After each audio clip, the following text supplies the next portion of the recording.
we're recording now. That's great. So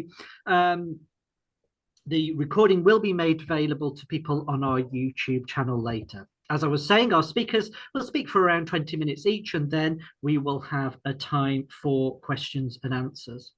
If you want to ask a question at the end, if you could please put that in the chat and we can read that out for you, or alternatively, if you raise your hand, the hand function on Zoom, and I'll invite you to unmute yourself and ask your question.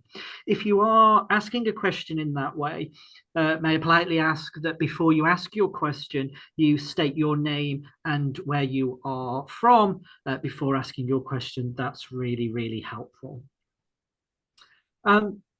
When the presentations start from our two speakers, I would ask that people do keep their cameras off and do keep their microphones muted so that we don't get the background noise, so that people can hear the presentations as they commence. So I think that's all the announcements to make. So I'm delighted to crack on with the webinar today.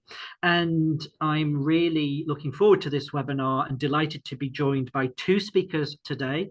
Our first speaker is Ann-Sofie Sundqvist. Ann-Sofie is a registered nurse anaesthetist, PhD and associate professor, affiliated researcher with the Faculty of Medicine and Health at Örebro University, Örebro in Sweden.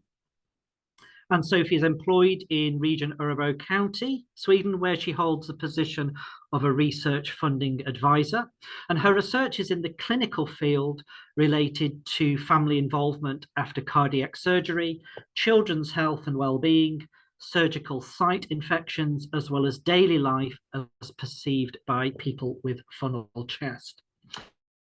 In 2019, Ann-Sofie first got involved in research with deafblindness as a research consultant affiliated to the National Resource Centre for Deafblindness in Sweden, which do have a look on their website, the National Resource Centre for Deafblindness in Sweden. It's an excellent resource with publications in both Swedish and, thankfully for me, in English, which are really, really useful resource. And this collaboration that Ann-Sofie has resulted in 3 reports and 2 research studies looking at rehabilitation interventions for people, and that's both adults and children and adolescents with deafblindness.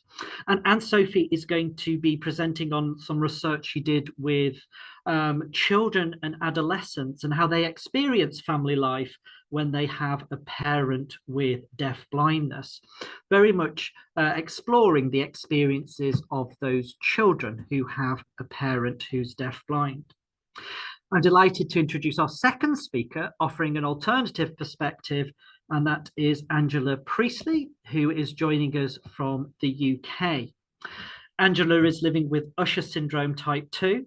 She has 2 girls and 1 boy and is a very proud deafblind mum to her children. Angela left school to become a barber, which she loved very much, until her vision was such that she couldn't continue. And Angela found out quite late about her condition. She decided to change her career after coming to terms living with Usher and went back to college to do training in counselling and courses on deafblindness. And after doing a lot of volunteer work, Angela now works for Deafblind UK as a helpline advisor, a role she describes as loving, sharing her experiences with others, which gives her great job satisfaction. Angela says she no longer feels ashamed of living with Usher anymore. So Angela will offer us a parent's perspective, parenting with deafblindness. So without further ado, I'll hand over to our first speaker, Ann-Sofie. Thank you so much for joining us, Ann-Sofie. Thank you so much for the lovely presentation, and thank you for having me. Do you also want me to turn off my camera? If you keep your camera on, Ann-Sofie, and share your screen, that would be brilliant. Yeah. Thanks so much.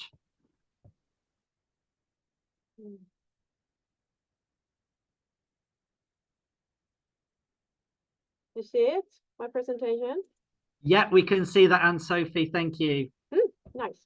Well, thank you again for having me. It's so nice to be invited like this. Some of you might have heard this presentation before. I held it last year at the DBI conference in Ottawa.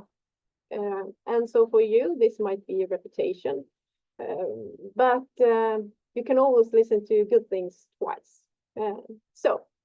Well, I am here today to tell you the story of how 18 children and adolescents have described their life when living with a parent with deafblindness. So, do you have the next slide? Just checking, so it all works out fine. Okay. And I will start with some quotations from the children from the interviews. And here's the first one. There is nothing we can't do because my parent has deafblindness. My family does the same things as those of my friends. My sister and I use sign language when sitting down at the dinner table with our parents, but we use spoken language if we sit there by ourselves. I make sure that there are no toys in the way, since this might cause my parents to trip.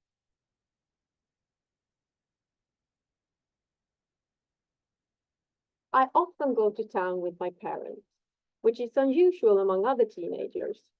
They don't want to go with their parents, but I think it's nice. Just because she or he may not be able to do so, to go to a clothing store and find things she or he needs. So then we can go shopping together. Well, as I told you, these are the interviews or the results of the analysis of interviews with 18 children and adolescents. Of these children, 14 were girls and 4 were boys. They come from 12 different families. So there are 2 siblings from some of the families. The children and adolescents, they are between 5 or 19 years old. And the interviews have been conducted individually. One of the children had a hearing loss, and 7 of them used spoken language in the interviews, 6 used visual sign language, and 5 mixed language. And these interviews took place in, I believe, 2000. I wasn't the one who made the interviews. I have only analyzed the data, the interviews. They took place in let's see. I believe it might have been in 2019. Agneta is here. She was engaged in the interview. She might know. She might answer that later on. But anyway, the results is that the interviews resulted in 4 different categories with subcategories, and we are going to go through all of the information and their experiences of having a parent with deafblindness, which the interviews ended up in. The first category is having a family like any other.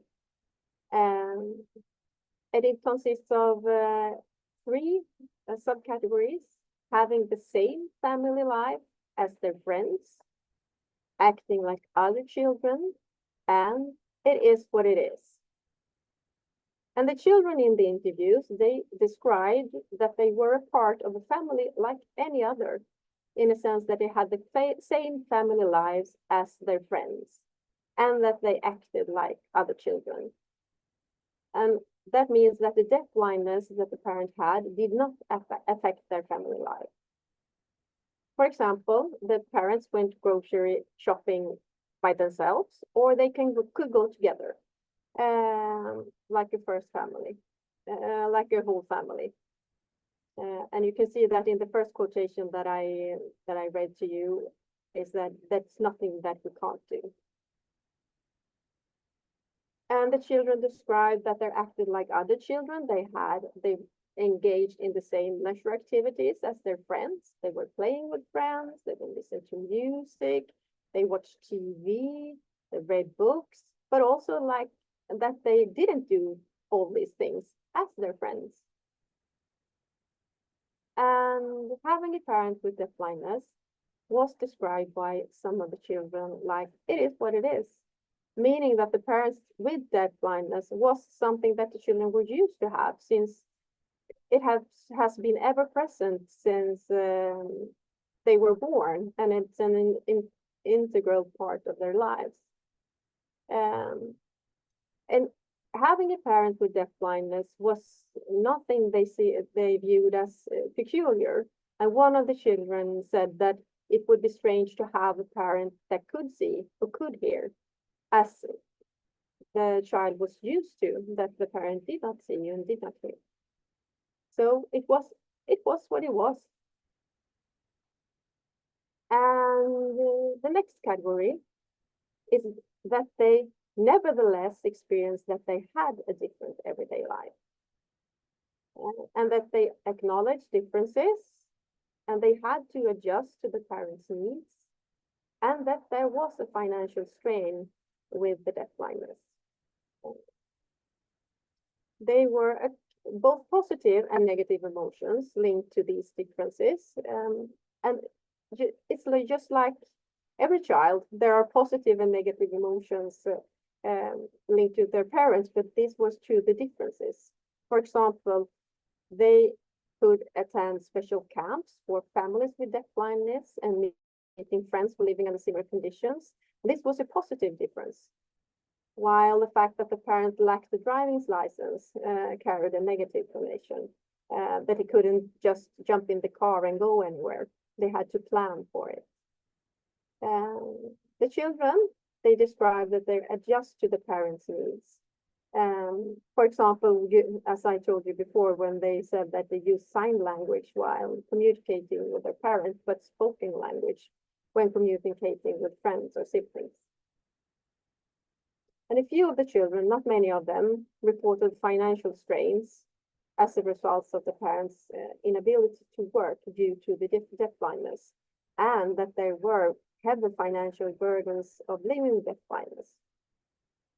One of the children felt sad because they had to, the piano was, it needed to be attended to, and when they were going to pick out the piano from the reparation, they couldn't afford it. So the child felt very sad for that.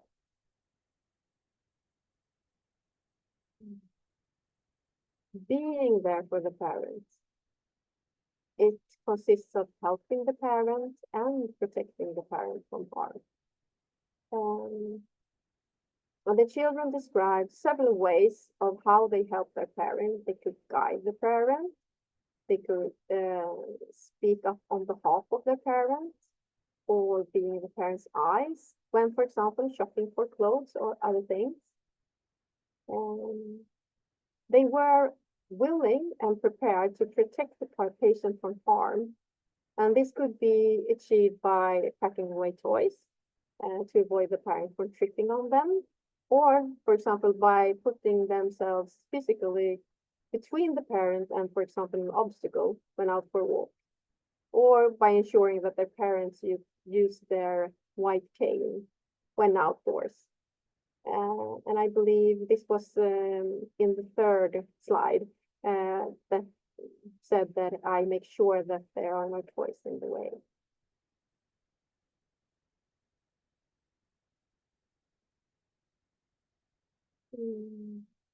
And the fourth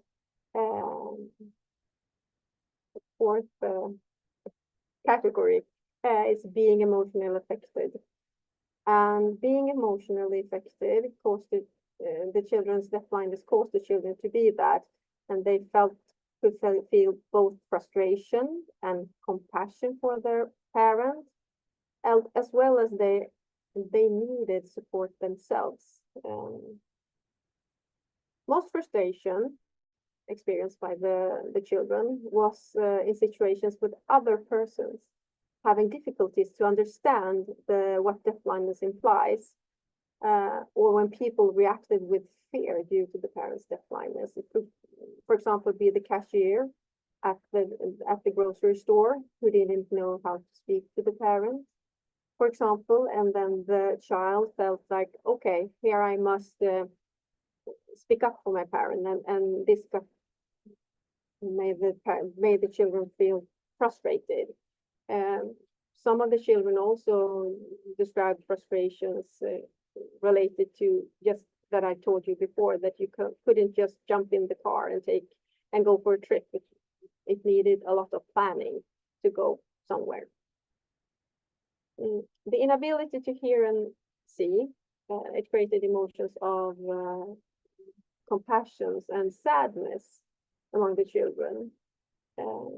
For example, one of the children described that in order to share the picture of the reality between the child and the mother or the father, they described the color of the sky when walking around outside and how the birds sounded to the parent, just so they can have a shared reality. Some of the children felt that their parent was excluded and alone due to the deafblindness, and that they had a limited number of friends that they could engage with. So they felt that the parents were alone, and for that they felt sad. Some of the children described that the need of support with, for example, school tasks and emotional support, while others didn't need the support. They talked to their friends. Some of the children got their support in school from, for example, the school nurse, and getting support for school tasks. It was the children thought that was difficult because they had to manage so much on their own. But I believe that not all children to parents without deafblindness have the help from their children with school tasks. For example, I couldn't get help from my parents with the maths. They didn't know anything. So it's the same for children without parents with deafblindness. And what does it add up to then? What is the bigger picture of this? How can you interpret the results? Yeah, well, we have made this, that they are living an ordinary life, yet not. Children to parents with deafblindness, they are a part of a family like any other family, yet not. They experience having someone different everyday life. And I think this is important to remember, that children to parents with deafblindness, they experience that they have exactly the same life as their friends, but they also describe differences in that life. And this study was conducted by 4 of us. My co-authors are Carina Hus, Agneta Andersen Karlsson, Moa Wahlqvist, och Maria Björk. And the title of the study is Living in an Ordinary Life, Yet Not, the everyday life of children and adolescents living with a parent with deafblindness.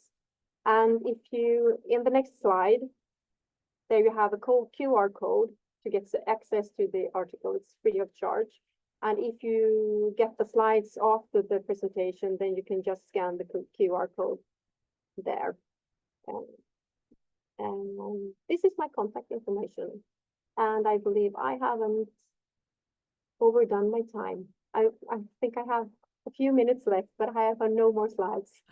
So here's the end of my presentation. You timed it beautifully, Ann-Sofie. Thank you very much for a really interesting presentation. I will try to stop sharing it. Yes, if you can stop sharing your screen. Maybe it has disappeared, but I have it on the other screen. So that's great. Yeah. So, Ann-Sofie, thank you. I know I have a few questions, and I imagine others will, but we're going to have our questions and answers at the end. So I'm delighted now to hand over to our second speaker joining us from the UK, Angela. Hi, Angela. Thanks for joining us. I know you're going to tell us a little bit about your experiences as a mother living with Usher But I wonder if it's okay, Angela, if I start simply by asking you, having heard Ann-Sofie's presentation and hearing sort of experiences of children, whether any of that resonated with you and your own experiences of your own children. But Angela, I'll hand over to you, and delighted to hear from you. Lovely. Lovely to meet you all. I hope you can hear me all okay, everybody. As you know, I'm deafblind, living with Usher. I think when you become a deafblind mum, you don't really think about being a mum at the time or your disability. You just want a family, and you pick up all the little bits after, really. The hearing just went out of the window when I become pregnant with my first child. Never thinking that they would take her down for a hearing test when she was born, as I was not aware carrying Usher syndrome myself at that time. I was a late finder. I knew there was something not right, but obviously years to come, I'd had all 2 girls and a boy living with Usher. But like you say, when you become a mum, you're so excited, nervous, anxious, um, until they're born, and then you realise it all looks back, saying, "Oh, I never thought about listening or hearing them cry." Um, I was not aware of any equipments out there at the time. My mum sort of just brought me up. I don't like to use the word normal, but sent me to like normal schools with a phonic ear, and that sort of life. I never went to a deaf school apart from once a week, and that was sort of my child self. So I wasn't aware of any equipment, and I don't think my mum was. So I did the best I can. So Phoebe came along, which is my daughter, and so yes, the first time I brought her home, I just remember thinking, how am I going to wear this child? Her cry, when does she need a feeding? And then I used to put my head in the crib, leave my hearing aids in. I did have my husband at the time, but you do want your independent and be that mum at the time. We got on with it. There was moments where I had a little cry and thought, have I done the right decision? Yes, I had. I just had to get past them and stop thinking, you know, she'll adapt. She'll get used to me thinking I can't hear. And I was so right. She did. As she got older, she realised I couldn't hear, and they start tapping you, and they are amazing. And it's really strange how they do know when you are deaf, sorry, but they know you are deaf. So they start tapping you to realise when she becomes toddler, and where they can actually start touching you, coming to grab you and telling you what you want. And in fact, when they get a little bit older, it's quite funny really. They start getting your hearing aids to put them back in your ears. And you think, oh, right, okay. So you just give your hearing aid to say, Mum, put your hearing aids in so we can hear you. Or they can hear me. So then that's how part of being a mum, and obviously I had number two. I thought, well, number one's okay. Then number two comes along, and I find it a joyful really because Phoebe became my ears, my eyes, and her ears for the sisters and a brother as well. Um, Everybody had like different opinions on this, I think. You know, they don't know any different. Some people might think, well, do you not think that was a bit unfair? No, not at all. I think it's just something they adapt and something what they grow up with. Yes, there's been a roller coaster with all of them. You can imagine they're individual. They have their embarrassments, or me being a mum deafblind, having a guide dog, a dual purpose dog, bringing that into their lives. So they do have a lot to adapt with, really. There's times where I've sat down and I've broke down many, many times, as in they've come home from school as they've all grown up, and they've been picked on. Why has your mum got this? Why have we just been chucked out of a shop? Why have you been spat on in a cafe? Um, and the work really, and for your children to see that, for you to go through that, we're like a little bubble. I don't hurt, they hurt as well. So we hurt all together. But I just challenge them all and just say, look, this is your mum and living deaf blind. She has ears doesn't fully work. She has eyes what doesn't fully work. But let's work a team here. And when you sit down and talk about your disability and explain a little bit deeper, they do become very adept to it. Then they go from one extreme to the other. They start becoming very protective over you. They start standing out on the outsider to the others and say, my mum can come here if she wants. She is allowed. She's allowed with an assistant dog, for example, because you're educating them. You're letting them know what can be done and what can't be done.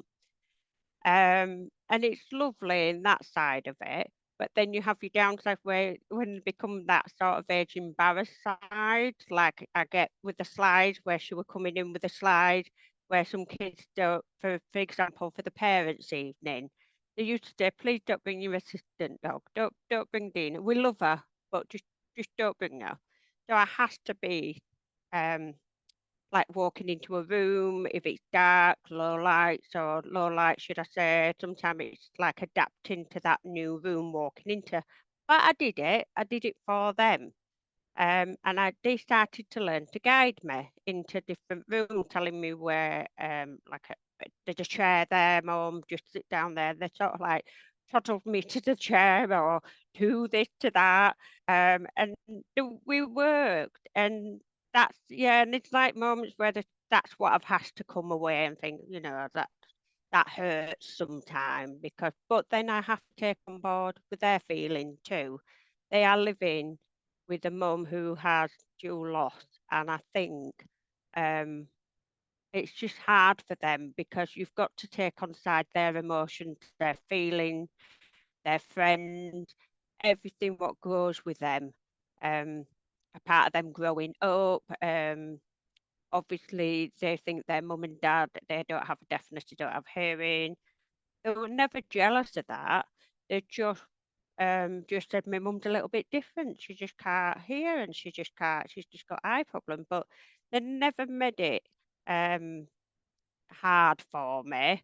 They just adapt with every role what we were been through challenging with them all. And my most important was being a deafblind mum, was getting them all independent. Soon as we became like 17, I wanted them all to learn to drive, get their independent and get that so important so they could have that independent so quick, going out and about, living their normal life. I never ever wanted my children to be my carers because they're not. They just lived with different changes in my life. There's times where I've had to tell them to move their things.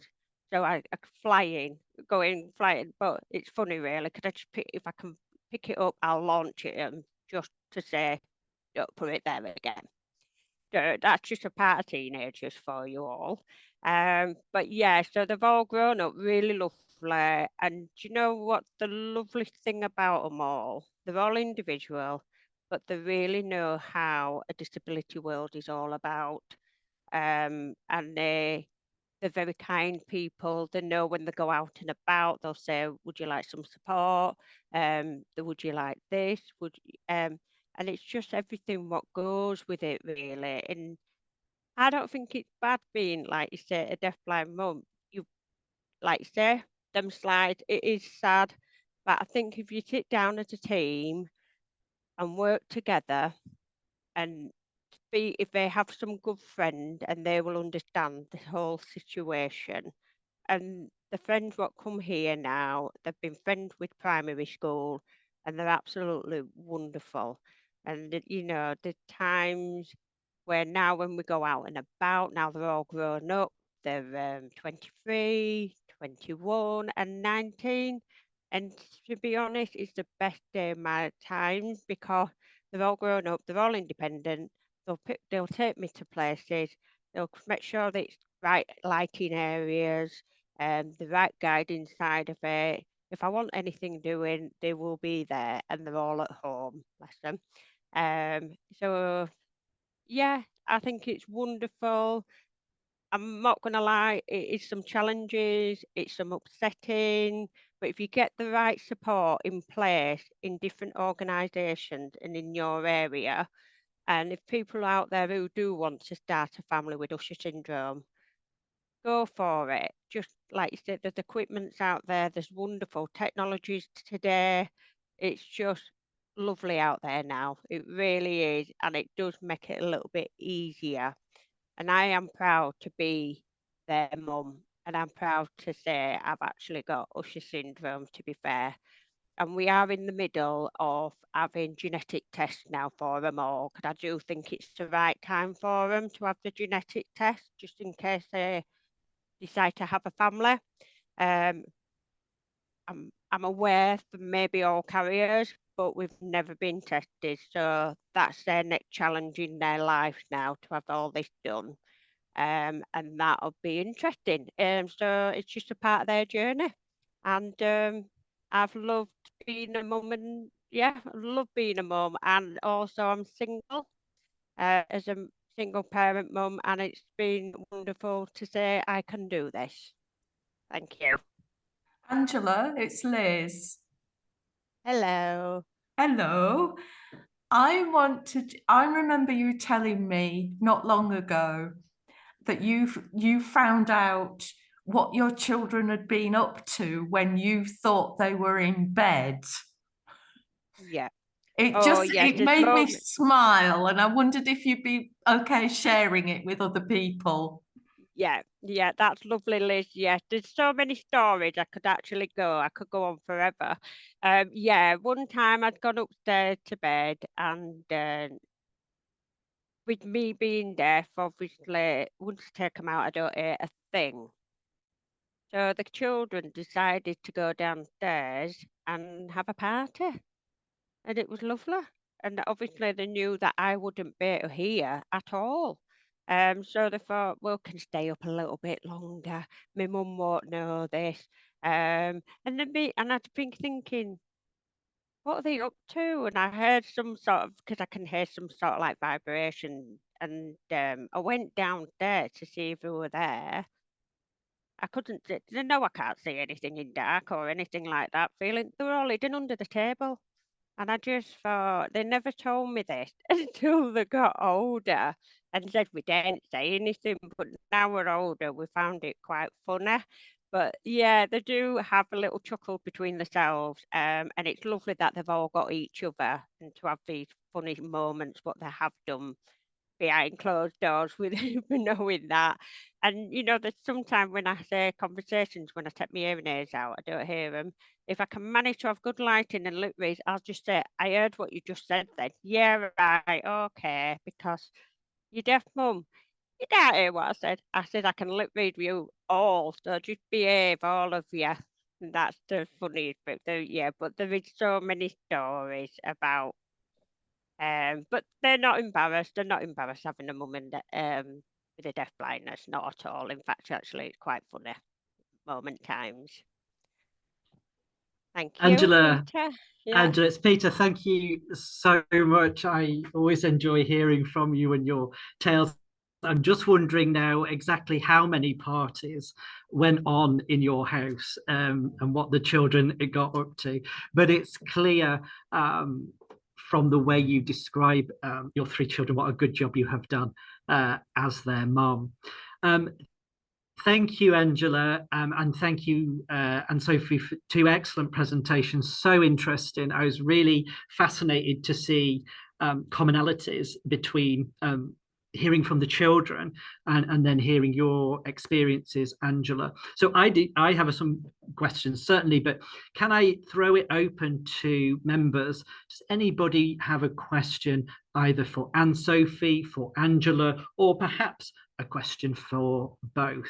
If you can put that in the chat or just raise your hand, and I'll invite you to unmute yourself, please do. So any questions at all for Ann-Sofie or for Angela?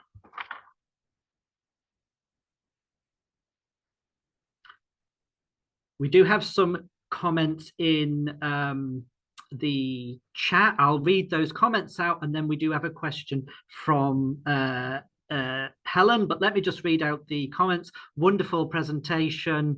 Ann-Sofie, wonderful presentation, and Angela, wonderful presentation. Thanks for the wonderful presentation. Thanks for raising the voices of children through your research, Ann-Sofie. A comment that's from James, Helen, and Helen.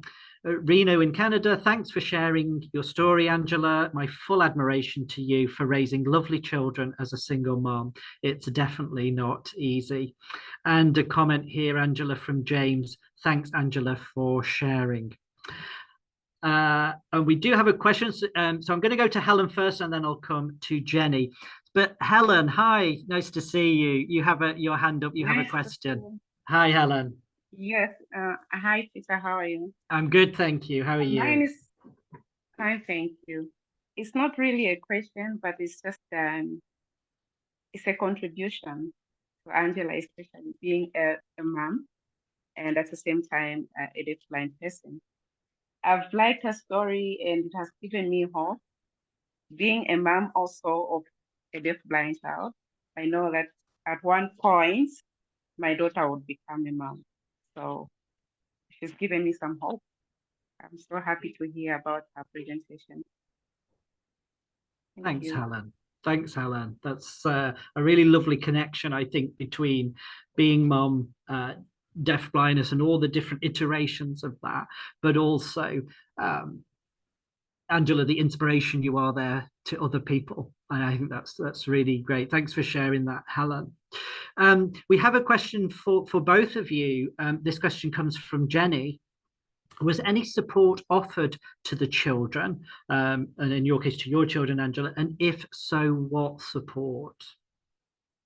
Hello, yeah, there was, I didn't get much support when they were little. I found it very, very difficult when it was coming to the schooling times, like organising the transport, getting them to schools and college. Yes, it was very difficult at the time. I basically, every different areas are completely different with different services. I live in the middle of nowhere, just to give an example. But I don't think that should be taken away from you, because that's my choice. But then obviously, yeah, so we sort of I have a good lady called Mandy who works in the organisation in Lincolnshire for myself, and we worked together and we got the transport. So yeah, if you get the right support and the right organisation, we can work as a team and get the right support. And there was under the carers as well, which they didn't really want that. I think it's individual who takes that on, basically. But yeah. Yeah. Thanks, Angela. And Sophie, I know there was a need for support was mentioned as one of the sub-themes. What sort of support with the children from your study? Did they have support? They told us that the most of the support was given by their family or friends. Some of them said that they got support from the school nurse, and they also like going to these special meetings, those special camps for children and families where the parents have deafblindness, and meet other children who are living under the same circumstances as and they supported each other. And that was the support they talked about, nothing more. Yeah. Thank you. There's another question from Monica in the UK. Monica asks, and this is linked to support. Ann-Sofie, in your research, did children experience difficulties being expected to interpret or translate for their parents when a professional interpreter or translator should have been provided, such as going for the doctor or discussing progress at school? No, they didn't say anything about that. Not that they were supposed to interpret for their parents, but that they gladly did it. But not in communication with the school or at the doctors or anything like that, but more like in restaurants or in shops or so. Not in official meetings with the doctors or school or something. Nothing. Monica says, thank you for answering. Any other questions or comments from folks before I ask? I have a couple of questions I wanted to ask. Okay, let me ask my questions then, if I may. And again, my question is to both of you, really. Ann-Sofie, when you were doing your presentation, one of the things that stuck out to me is the child taking on the role as sort of protecting the parent and protecting the parent from harm. And then Angela, when I was listening to you, you said there was a change as the children got older from perhaps a little embarrassment or something. And you said exactly the same, that they became very protective then of you as they get older. So it seemed to really mirror this idea as a child. And I just wanted to invite both of you to say a little bit more about this protection. What did that actually involve? And how did the children act as this protector, really? Do you want me to go first? Yeah, do you want to go first, Angela? Yeah. As you can understand, I think they've challenges growing up. They've seen me sort of being picked on in many occasions, and like some not nice situations. And it's become a bit of embarrassment, and that we do where you have arguments and say, well, and it's upsetting because they'll say, well, I don't want to be around you because at the time, because they've seen that embarrassment, and obviously it's embarrassment for them as well.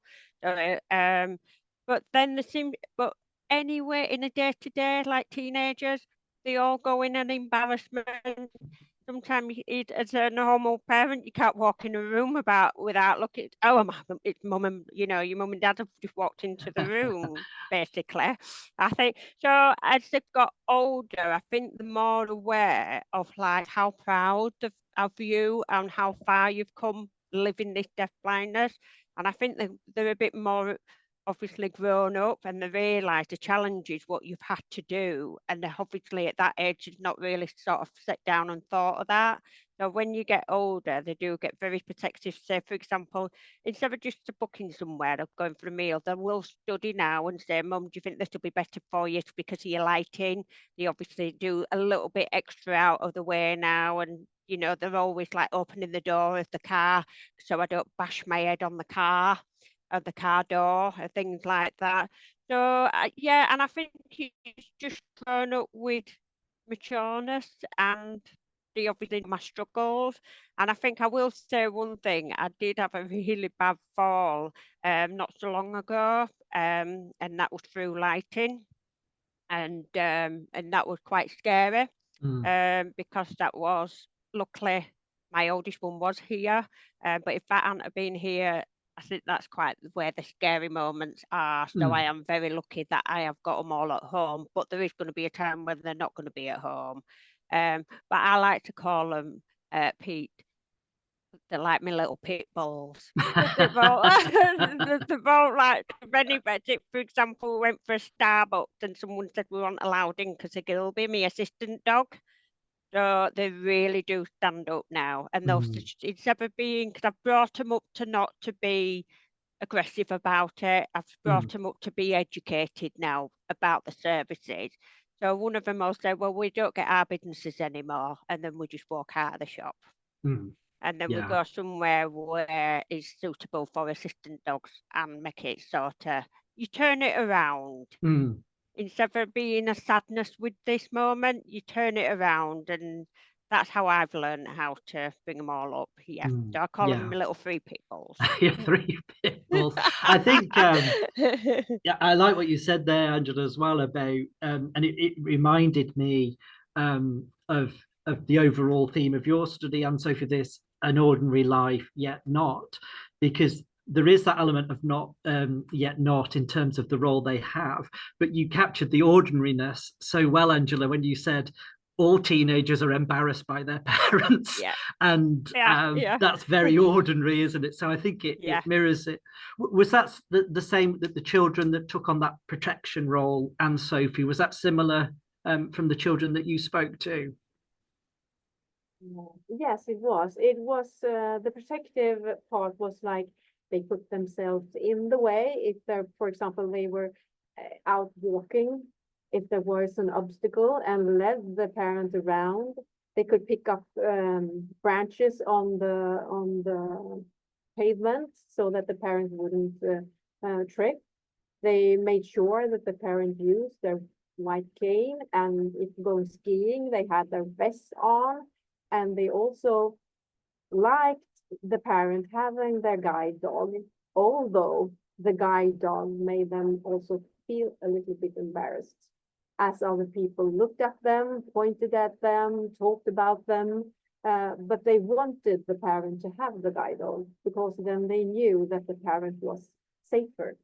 And they put their toys away, and they put things back in their supposed place so the parent could find them. For example, sharp knives and stuff like that. So they were very protective of the parents, I would say. Thanks. And so we have another question from Jenny again, and this question would be to both of you. Have any of the children taken up careers linked to deafblindness? So very interesting question. I have no idea. Quick answer from Ann-Sofie, no idea. Some of the children may still be children, I guess, from your study based on, so haven't got there yet. But Angela, your children are now grown up. Yeah. Have any of those children, have they gone into careers? Yeah, and this is a lovely experience because Phoebe, my oldest one, is a swim teacher. And I just want to tell you this little bit of story of adding like why it's so lovely that she knows about deafblindness. There was a little boy drowning in the swimming pool, and the parents was all deaf. She realised that they were all deaf. Oh no, that wasn't, sorry. Take me that back. That was another story. The main one was the fire alarm were going off, sorry. And they were all deaf in the swimming pool, and she obviously took on board that she realised that they couldn't hear.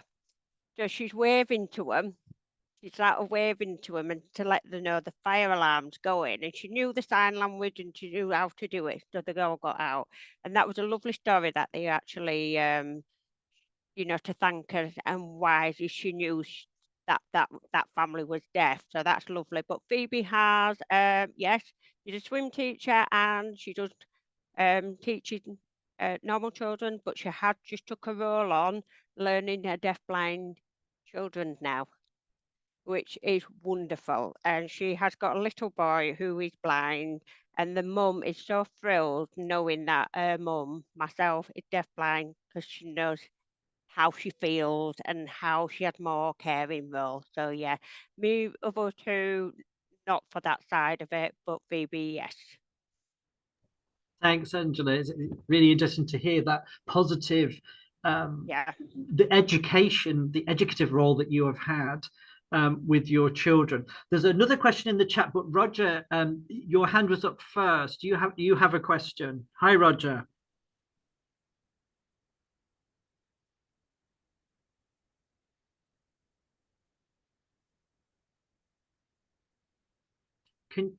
We can't hear you, Roger. Can you hear us? Is that better? It was, but you've gone again. Trying. Now we can hear you, Roger. Okay. I just loved the afternoon. I've really enjoyed hearing the positive comments and illustrations. I was struck particularly by this comment in the first speaker, which was recurring. It is as it is for parents and for children. Yeah, I think I'm a parent of 3 children. I've experienced a lot of what I've heard this afternoon. I've got my grandchildren here with me this afternoon, and they're great educators on disability. It's instinctive to them. They just do it. They live it and do it. And the Yeah. other thing, yeah, it's not bad being deafblind, is it really? I mean, I love the way Angela puts that over. You get on with it. You've got challenges. You get on with it. That's it. Thanks, Roger. That's really positive comments, and it's nice, not just parenting and parents, but grandparents now joining us as well, and hearing about your grandchildren and the role they have. Some parents are embarrassing to their children if they're large or black in certain areas. It's dreadful, but children are just embarrassed by parents with anything slightly different. That's Yeah. all. And Absolutely. And I think, like Angela said, I think most teenagers are embarrassed by their parents anyway, aren't they, at some point? In fact, I'm sure I read somewhere that if a parent isn't embarrassing their children, they're not doing it properly. I'm sure I read that somewhere. We have a question from James. This is for you, Angela. Angela, was there any support from social workers and deafblind support groups to support your resilience and that of the children? And if yes, what type of support did they get? James has just added, actually, that the question is for Angela and Sophie. Support in terms of deafblind support groups or services to support children with resilience and adaptation. When they were younger, they did get support from like young carers. In fact, so when I did have like an adult social worker, and they came out as a family, but it was they at the time they just did it for myself. I'd said no, we come as a pack, so it's like myself and my children. So I don't just need the care; we all need the care. So we did when we finally realised. They realised that I was going to be coming as a park. They realised it has to be a family sort of an assessment. But I'm not going to lie, it took a long time to get that assessment in place.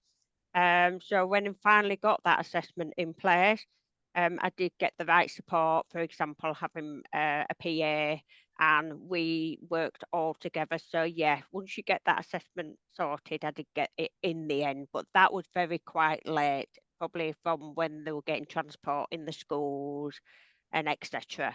So maybe I wasn't aware. Maybe I was still coming to terms with Usher, and you switch off in the world a little bit. But this is why I love giving my knowledge and my information out to others' families. Get the support while you can, and there is there. Yeah. Thanks, Angela. And Sophie, similar, was the sort of deafblind support groups or services to supporting the children with resilience and adaptation as children? The children didn't talk about any support groups. The only support they talked about, there was one with their friends and their family, and the ones their friends that they met at these annual meetings with at the camps that were for the parents with deafblindness, and that they met their friends there and they talked to them. So they didn't talk about any other social support. Yeah, it's interesting the role of informal support there, family, friends, and I like your way of putting it, Angela. We come as a pack. I think there's an important message there for services that I'm not denying that sometimes individuals within a family need their own support, sometimes separate from the family. There may be things they wish to express that would be difficult for a family member to hear. But I also think services need to recognize the way we live our lives, and we live in our families. We don't have separate, we have our own lives, and I'm not suggesting that, but you know what I mean? It's a normal family life. And I think services shouldn't fragment ordinary family life. But that's the way I would sometimes describe it. But I'm going to start using your idea of a pack, Angela. I like that coming as I'm thinking now of your pit bulls in their pack, Angela, when I say that. James has put in a comment. Thank you to all. Roger, your hand is up. I think. Do you have another question for us?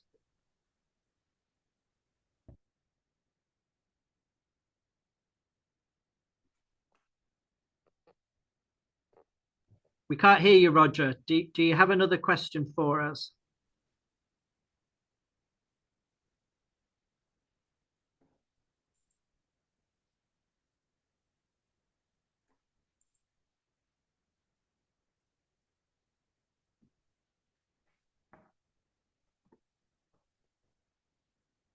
You're still on mute, Roger, so we can't hear you.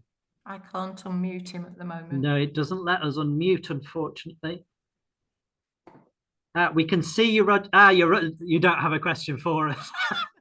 We always find a way to get the messages across. Roger, I will, with your permission, I will lower your hand for you. It's a legacy hand. It's a legacy hand. Any last questions or comment? Jenny, sorry, Jenny, I missed your comment there. Jenny commented how lovely the story you shared with us, Angela, about the swim in the swimming pool and your daughter knowing what to do and what needed to be done. Jenny commented on that. Somebody, Ann-Sofie, you've raised your own hand. Yeah, yes, I have. I would like to reconnect to the thing that Angela described earlier regarding the party that her children had downstairs. In the interviews with the children, they also said that they could go into the cookie jar and take some cookies because the parents wouldn't hear them or see them, and they could play music out loud because no one could hear them. So they thought that this was really nice because the friends couldn't do that when they're having a hearing parents. And I would also like to tell you that some children experience that they felt that their friends who had hearing parents were disrespectful to their parents when being at the top floor, shouting at their parents on the down floor, not being able to look at the parents and communicate in such a way. They felt that they were disrespecting their parents when shouting at them. Interesting. It's been fascinating hearing, I think, the parallels and having those perspectives, but seeing those commonalities. We have a comment from Michelle Deschamps. I hope I've probably annihilated the pronunciation of that. I do apologize, Michelle.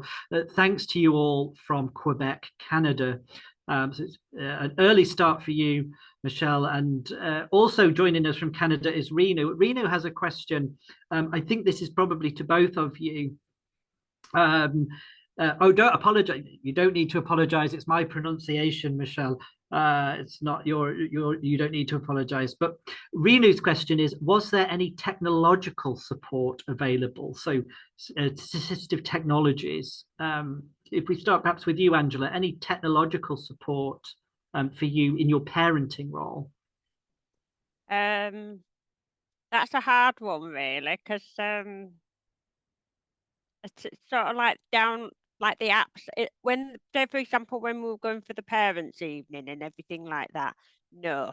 Because I had to speak up and say, would it be okay if I sit on the front row so I can hear the speakers?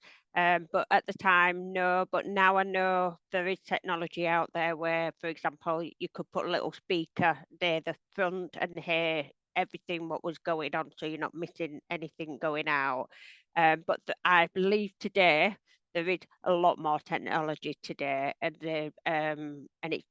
it's lovely knowing that, because now you don't have to miss out as much as you can. Because I know I missed out on a lot of things, not hearing, like on certain parents' evenings, or the plays, or you know, when you used to go for the school plays.